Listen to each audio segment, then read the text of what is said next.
അവരെത്തി ദ്വീപിൽ മഹാനോദീത്ത് പ്രകാശിച്ചു. കരകാണാ കടലോളം കരുണ തന്ന് പ്രശോഭിച്ചു. കരയുന്ന കൽപകം കുളിരിൻ തേന്മഴ വർഷിച്ചു. കരയിൽ മംഗലാപുരത്തിൻ മാറിൽ മറഞ്ഞിന്നേ.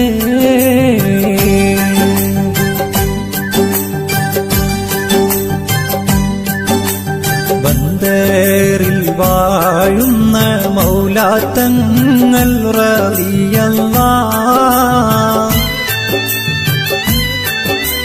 ചിന്തയിൽ ദീപം കൊളുത്തി തന്ന കുതുബുല്ലാഹ്.